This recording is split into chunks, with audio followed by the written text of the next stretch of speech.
ईदगाह। रमज़ान के पूरे 30 रोज़ों के बाद ईद आई है। कितना मनोहर, कितना सुहावना प्रभाव है। वृक्षों पर अजीब हरियाली है, खेतों में कुछ अजीब रौनक है, आसमान पर कुछ अजीब लालिमा है। आज का सूर्य देखो कितना प्यारा निकला, कितना शीतल है, यानी संसार को ईद की बधाई दे रहा है। गांव में कितनी हलचल है, ईदगाह जाने की तैयारियां हो रही हैं। किसी के कुर्ते में बटन नहीं है, पड़ोस के घर में सुई धागा लेने दौड़ा जा रहा है। किसी को के जूते कड़े हो गए हैं, उनमें तेल डालने के लिए तेली के घर पर भागा जाता है।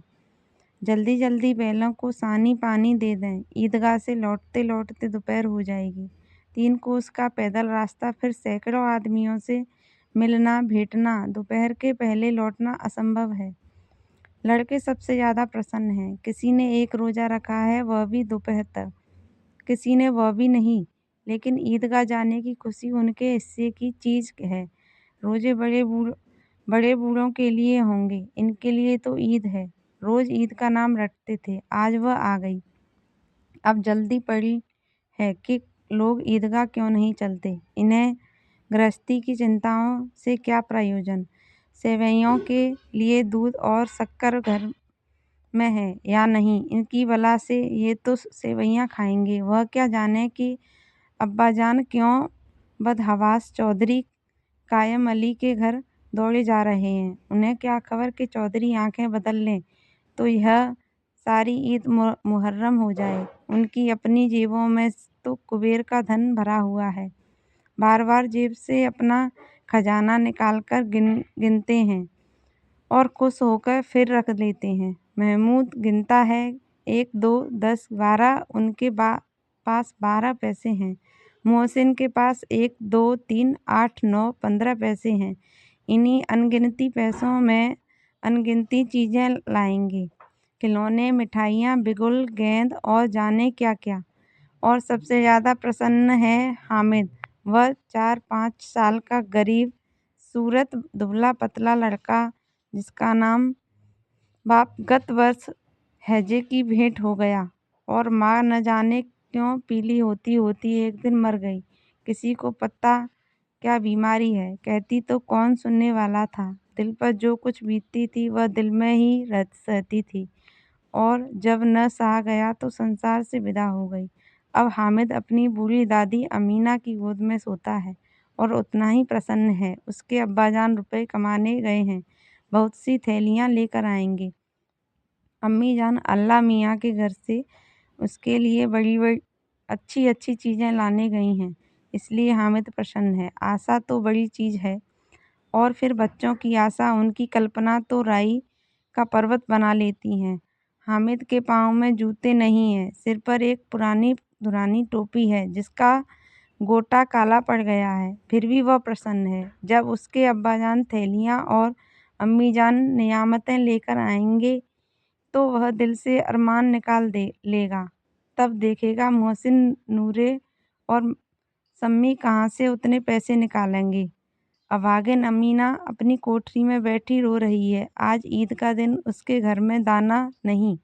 आज आबिद होता तो क्या इसी तरह ईद आती और चली जाती। इस अंधकार और निराशा में वह डूबी जा रही है। किसने बुलाया था इस निगोड़ी ईद को। इस घर में उसका काम नहीं, लेकिन हामिद, उसे किसी के मरने जीने से क्या मतलब। उसके अंदर प्रकाश है, बाहर आशा। विपत्ति अपना सारा दल बल लेकर आए, हामिद की आनंद भरी चितवन उसका विध्वंस कर देगी। हामिद भीतर जाकर दादी से कहता है, तुम डरना नहीं अम्मा, मैं सबसे पहले आऊँगा, बिल्कुल न डरना। अमीना का दिल कचोट रहा है। गांव के बच्चे अपने अपने बाप के साथ जा रहे हैं। हामिद का बाप अमीना के सिवा और कौन है, उसे कैसे अकेले मेले जाने दे। उस भीड़ भाड़ से बच्चा कहीं खो जाए तो क्या हो। नहीं, अमीना उसे यूँ न जाने देगी। नन्ही सी जान, 3 कोस चलेगा कैसे, पैर में छाले पड़ जाएंगे, जूते भी तो नहीं हैं। वह थोड़ी थोड़ी दूर पर उसे गोद में ले लेती, लेकिन यहाँ सेवैयाँ कौन पकाएगा। पैसे होते तो लौटते लौटते सब सामग्री जमा करके चटपट बना लेती। यहाँ तो घंटों चीज़ें जमा करते लगेंगे। मांगे का ही तो भरोसा ठहरा। उस दिन ही मन के कपड़े सिले थे। 8 आने पैसे मिले थे। उस अठन्नी को ईमान की तरह बचाती चली आई थी इसी ईद के लिए। लेकिन कल ग्वालन सिर पर सवार हो गई तो क्या करती? हामिद के लिए कुछ नहीं है। 2-2 पैसे का दूध तो चाहिए ही। अब तो कुल 2 आने पैसे बच रहे हैं। 3 पैसे हामिद की जेब में, 5 अमीना के बटुए में। यही तो बिसात है। और ईद का त्योहार अल्लाह ही बेड़ा पार लगावे।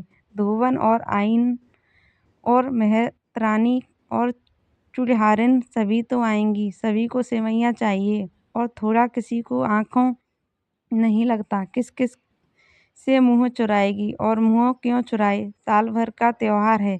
जिंदगी खैरियत से रहे। उनकी तकदीर भी तो उसी के साथ है। बच्चे को खुदा सलामत रखे। ये दिन कभी कट जाएंगे। गांव से मेला चला और बच्चों के साथ हामिद भी जा रहा था। कभी सबके सब दौड़कर आगे निकल जाते, फिर किसी पेड़ के नीचे खड़े होकर साथ वालों का इंतजार करते। यह लोग क्यों इतना धीरे धीरे चल रहे हैं? हामिद के पैरों में तो जैसे पर लग गए हैं। वह कभी थक सकता है। शहर का दामन आ गया। सड़क के दोनों ओर अमीरों के बगीचे हैं। पक्की 4 दीवारी बनी हुई हैं। पेड़ों में आम और लीचियां लगी हुई हैं। कभी कभी कोई लड़का कंकड़ी उठाकर आम पर निशाना लगाता है। माली अंदर से गाली देता हुआ निकलता है। लड़के वहां से एक फलांग पर हैं, खूब हंस रहे हैं। माली को कैसा उल्लू बनाया है। बड़ी बड़ी इमारतें आने लगी। यह अदालत है, यह कॉलेज है, यह क्लब घर हैं। इतने बड़े कॉलेज में कितने लड़के पढ़ते होंगे? सब लड़के नहीं हैं जी, बड़े बड़े आदमी हैं। सच उनकी बड़ी बड़ी पूंछें हैं। इतने बड़े हो गए अभी तक पढ़ने जाते हैं। ना जाने कब तक पढ़ेंगे और क्या करेंगे। इतना पढ़कर हामिद के मदरसे में 2-3 बड़े बड़े लड़के हैं, बिल्कुल 3 कौड़ी के।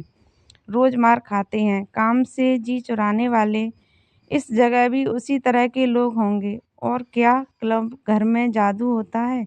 सुना है यहाँ मुर्दों की खोपड़ियाँ दौड़ती हैं और बड़े बड़े तमाशे होते हैं, पर किसी को अंदर नहीं जाने देते।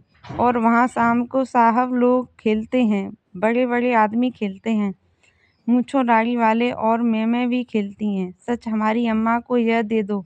क्या नाम है बेटे तो उसे पकड़ ही न सकें, घुमाते ही लुढ़क जाएं। महमूद ने कहा। हमारी अम्मी जान का तो हाथ कांपने लगे। अल्लाह कसम, मोहसिन बोला। चलो मानो आटा पीस डालती हैं। जरा सा बेंट पकड़ लेंगी तो हाथ कांपने लगेंगे। सैकड़ों घड़े पानी रोज निकालती हैं। 5 घड़े तो तेरी भैंस पी जाती है। किसी मैम को एक घड़ा पानी भरना पड़े तो आंखों तले अंधेरा आ जाए। महमूद, लेकिन दौड़ती तो नहीं, उछल कूद तो नहीं सकती? मोहसिन, हाँ उछल कूद तो नहीं सकती, लेकिन उस दिन मेरी गाय खुल गई थी और चौधरी के खेत में जा पड़ी थी। अम्मा इतना तेज दौड़ी कि उन्हें पे पा सका। सच। आगे चले। हलवाइयों की दुकानें शुरू हुईं। आज खूब सजी हुई थी। इतनी मिठाइयाँ कौन खाता है? देखो ना, एक एक दुकान पर मानो मनो होंगी। सुना है रात को जिन्नात आकर खरीद ले जाते हैं। अब्बा कहते थे कि आधी रात को एक आदमी हर दुकान पर जाता है और जितना माल बचा होता है वह तुलवा लेता है और सचमुच के रुपए देता है। बिल्कुल ऐसे ही रुपए। हामिद को यकीन न आया। ऐसे रुपए जिन्नात को कहाँ से मिल जाएंगे? मोहसिन ने कहा। जिन्नात को रुपए की क्या कमी? जिस खजाने में चाहें चले जाएं, लोहे के दरवाजे तक उन्हें नहीं रोक सकते। जनाब आप हैं किस फेर में? हीरे जवाहरात तक उनके पास रहते हैं। जिससे खुश हो गए उसे टोकरों जवाहरात दे दिए। अभी यहीं बैठे हैं, 5 मिनट में कलकत्ता पहुंच जाएं। हामिद ने फिर पूछा। जिन्नात बहुत बड़े बड़े होते हैं मोहसिन, एक एक सिर आसमान के बराबर होता है। जी, जमीन पर खड़ा हो जाए तो उसका सिर आसमान से जा लगे, मगर चाहे तो एक लोटे में घुस जाए। हामिद, लोग उन्हें कैसे खुश करते होंगे। कोई मुझे यह मंत्र बता दे तो एक जिन्न को खुश कर लूँ। मोहसिन: अब यह तो मैं नहीं जानता, लेकिन चौधरी साहब के काबू में बहुत से जिन्नात हैं। कोई चीज़ चोरी जाए, चौधरी साहब उसका पता लगा देंगे और चोर का नाम बता देंगे। जुमराती का बछड़ा उस दिन खो गया था। 3 दिन है, हैरान हुए, कहीं न मिला। तब झक मारकर चौधरी के पास गए। चौधरी ने तुरंत बता दिया, मवेशी खाने में है और वहीं मिला। जिन्नात आकर उन्हें सारे जहान की खबर दे जाते हैं। अब उसकी समझ में आ गया कि चौधरी के पास क्यों इतना धन है और क्यों उनका इतना सम्मान है।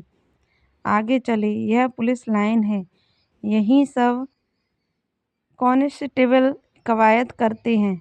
रेटन फाये तो रात को बेचारे घूम घूम कर पहरा देते हैं, नहीं चोरियां हो जाएं। मोहसिन ने प्रतिवाद किया, यह कांस्टेबल पहरा देते हैं, तभी तुम बहुत जानते हो। अजी हजरत, यह चोरी करते हैं। शहर के जितने चोर डाकू हैं, सब इनसे मिले रहते हैं। रात को ये लोग चोरों से तो कहते हैं चोरी करो, और आप दूसरे मोहल्ले में जाकर जागते रहो पुकारते हैं, तभी इन लोगों के पास इतने रुपए आते हैं। मेरे मामू एक थाने में कांस्टेबल हैं, 20 रुपया महीना पाते हैं, लेकिन 50 रुपए घर बेचते हैं। अल्लाह कसम, मैंने एक बार पूछा था कि मामू आप इतने रुपए कहाँ से पाते हैं? हंसकर कहने लगे, बेटा अल्लाह देता है। फिर आप ही बोले, हम लोग चाहें तो एक दिन में लाखों मार लाएं, हम तो इतना ही लेते हैं जिसमें अपनी बदनामी न हो और नौकरी न चली जाए। हामिद ने पूछा, यह लोग चोरी करवाते हैं तो कोई इन्हें पकड़ता नहीं? मोहसिन उसकी नादानी पर दया दिखाकर बोला, अरे पागल, इन्हें कोई कौन पकड़ेगा? पकड़ने वाले तो यह लोग खुद हैं, लेकिन अल्लाह इन्हें सजा भी खूब देता है। हराम का माल हराम में जाता है।